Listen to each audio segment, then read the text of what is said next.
ನಮಸ್ಕಾರ.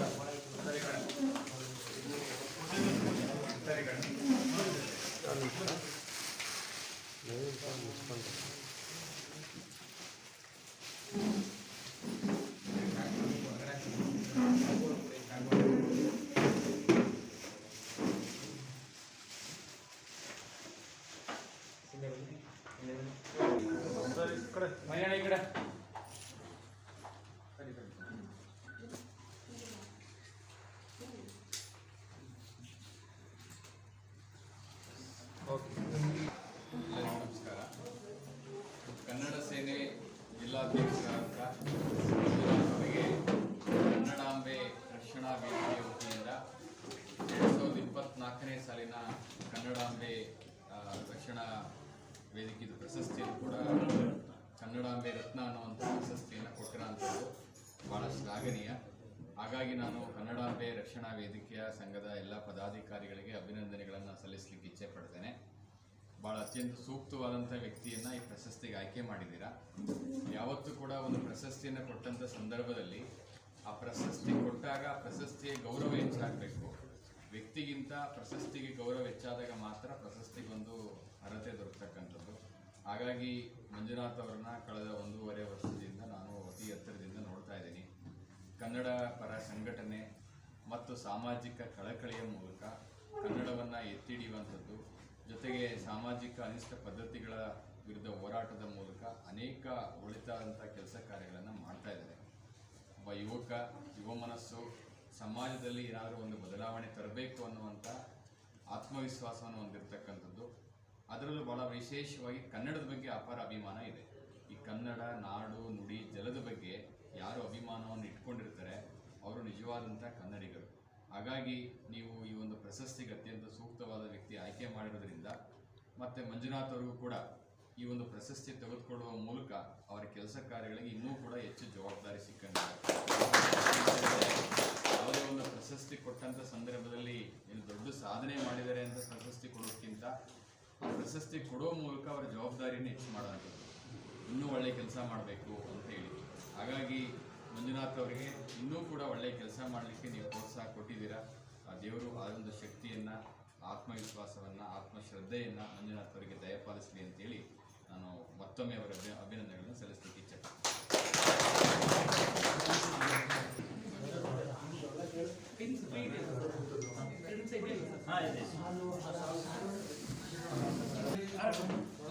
ಇವತ್ತು ನಮ್ಮ ಮಂಡ್ಯದ ಹುಡುಗ ಕನ್ನಡ ಸೇನೆಯ ಪ್ರಶಸ್ತಿ ದೊರಕಿರೋದು ನಮಗೆಲ್ಲರಿಗೂ ಭಾಳ ಸಂತೋಷದ ವಿಷಯ.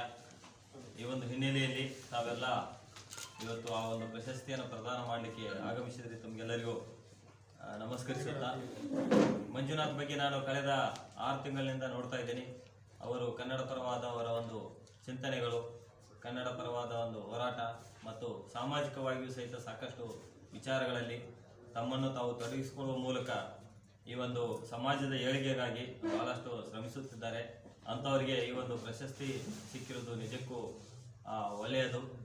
ಅವರ ಸಾಧನೆಗೆ ಇನ್ನಷ್ಟು ಸ್ಫೂರ್ತಿಯಾಗಲಿ, ಇನ್ನಷ್ಟು ಹೆಚ್ಚಿನ ಕೆಲಸವನ್ನು ಅವರು ಮುಂದಿನ ದಿನಗಳಲ್ಲಿ ಮಾಡಲಿ ಅಂತ ಹೇಳ್ತಾ ನನಗೆ ಈ ಒಂದು ಅವಕಾಶ ಕೊಟ್ಟದಕ್ಕೆ ತಮಗೆಲ್ಲರಿಗೂ ನಾನು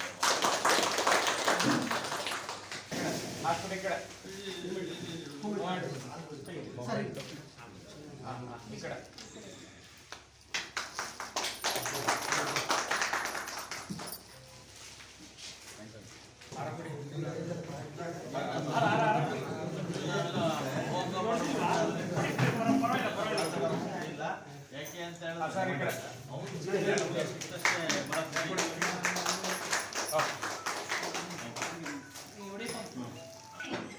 ಓಕೆ ಮೇಡಮ್.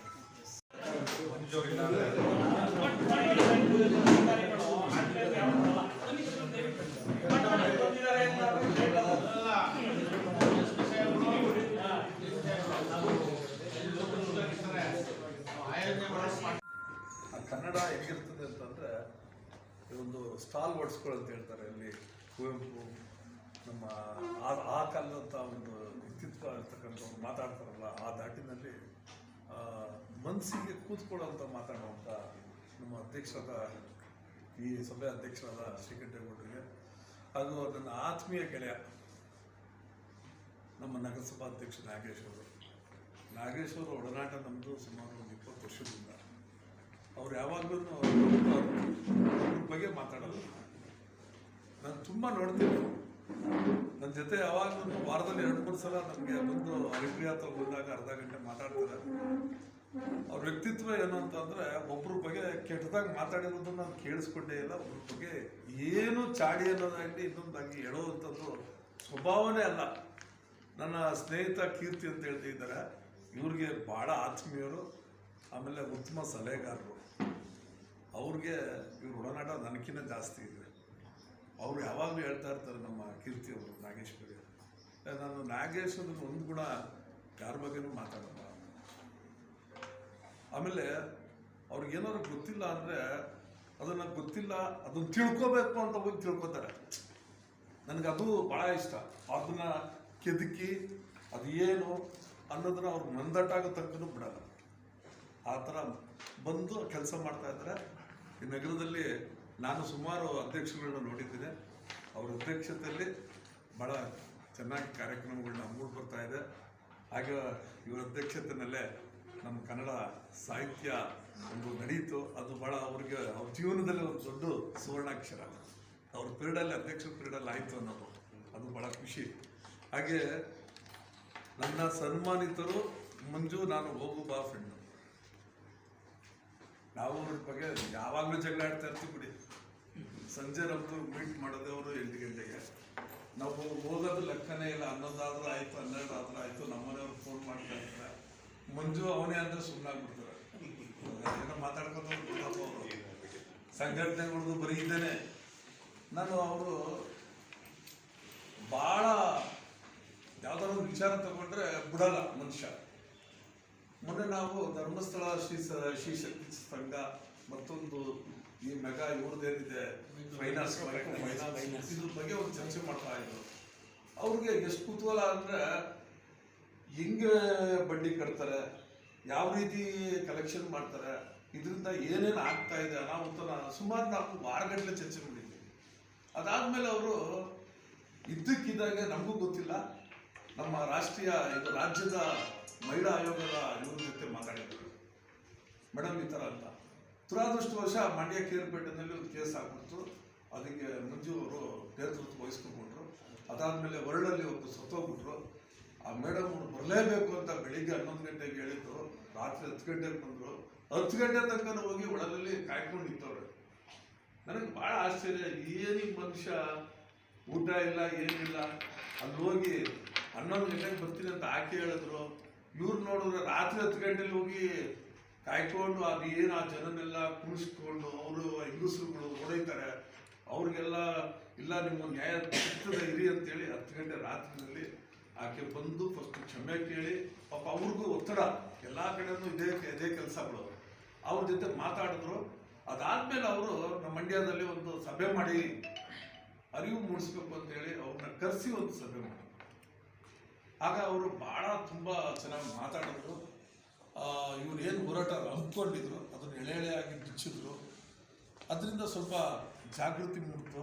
ಹಾಗೆ DC ಅವ್ರ ಗಮನಕ್ಕೆ ಬಂತು. DC ಅವರು ಸಭೆ ಮಾಡಿದ್ರು, ಎಲ್ಲ ಕರೆಸಿದ್ರು.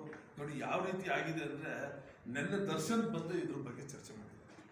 ಅಲ್ಲಿಗೆ ಇವ್ರ ಹೋರಾಟದ ಗುರಿ ಏನಿತ್ತು, ಸುಮ್ಮನೆ ಅದು ಯಾವ ಥರ ಎಲ್ಲೋ ಒಂದು ಸತ್ತೋದ್ರು ಅನ್ನೋ ಒಂದು ವಿಚಾರ ತಗೊಂಡೋಗಿ ಇದು 2 ತಿಂಗಳ ಹಿಂದಿಂದ ಶುರು ಆಗಿದ್ದು. ಇವತ್ತು ದರ್ಶನ್ ಬಂದು ನೆನ್ನೆ DC ಆಫೀಸಲ್ಲಿ ಕೂತ್ಕೊಂಡು ನಮ್ಮ ಪಾಂಡುಪುರದ ದರ್ಶನ್ ಪುಟ್ಟಣ್ಣ ಶಾಸಕರಾದ ದರ್ಶನ್ ಪುಟ್ಟಣ್ಣ ಇದ್ರ ಬಗ್ಗೆ ತಿಳ್ಕೊಂಡು ಅವರು ಸಭೆ ಕರೆಸಿ ಮೈಕ್ರೋ ಫೈನಾನ್ಸ್ನ ಯಾರು ಮುಖ್ಯಸ್ಥರನ್ನು ಕರೆಸಿ ಅವ್ರಿಗೆಲ್ಲ ಕರೆಕ್ಟಾಗಿ ಜಾಗೃತಿ ಮೂಡಿಸಿ, ನೀವು ಈ ಥರ ಮಾಡಬಾರ್ದು, ಯಾರಿಗೂ ತೊಂದರೆ ಆಗಬಾರ್ದು ಅನ್ನೋದನ್ನ ಅವ್ರಿಗೆ ಒಂದು ಸಭೆಯಲ್ಲಿ ಹೇಳಿ ಅದನ್ನು ಇನ್ನೂ ಹತ್ತತ್ರಕ್ಕೆ ತರ್ತಾ ಇದ್ದಾರೆ. ಆ ಒಂದು ಶಕ್ತಿ ನಮ್ಮ ಮಂಜಣ್ಣವ್ರಿಗೆ ಬಂತು. ಆ ಮಂಜಣ್ಣವರು ಯಾವಾಗಲೂ ನಾನು ಅದಕ್ಕೆ ಹೇಳಿದ್ದು, ಬರೀ ಕನ್ನಡ ಹೋರಾಟ, ಬರೀ ಕನ್ನಡದಲ್ಲ. ಹಾಗೆ ನಾನು ನೋಡ್ತಾ ಇರ್ತೀನಿ, 1 ತಿಂಗಳು ಕೂತ್ಕೊಂಡಿದ್ರು. ಬೆಳಿಗ್ಗೆ ಎದ್ದು ಏನು 10 ಗಂಟೆಗೆ ಬಂದರೆ ಸಂಜೆ ತನಕನೂ ನಮ್ಮ DC ಆಫೀಸ್ ಮುಂದೆ ಪಾರ್ಕ್ ಹತ್ರ ಕೂತ್ಕೊಂಡು ಕನ್ನಡ ನಮ್ಮ KRS ಬಗ್ಗೆ, ಕನ್ನಂಬಾಡಿ ಕಟ್ಟೆ ಬಗ್ಗೆ ಆ ಚರ್ಚೆ ಬಗ್ಗೆ. ಅದಾದ್ಮೇಲೆ ಬಂದು ಅವ್ರು ಡೌಟ್ಸ್ಗಳಿದ್ರೆ ನಮಗೆ ರಾತ್ರಿ ಹೊತ್ತು ಕೂತ್ಕೊಂಡ್ರೆ 8ರಿಂದ 11 ಗಂಟೆ ತನಕ ಏನೇನು ಇದೆ, ಯಾವತ್ತಿಂದ ಏನಾಗಿದೆ, ಯಾವ ಅಗ್ರಿಮೆಂಟ್ ಆಗಿದೆ ಅನ್ನೋದೆಲ್ಲಾನು ಕುಲಂಕುಷವಾಗಿ ತಿಳ್ಕೊಳ್ಳೋ ಒಂದು ಬಯಕೆ ಅವರಲ್ಲಿದೆ. ಹಾಗಾಗಿ ಅವರು ಕೆಲಸ ಮಾಡೋದ್ರಲ್ಲಿ ಎತ್ತದ ಕೈ.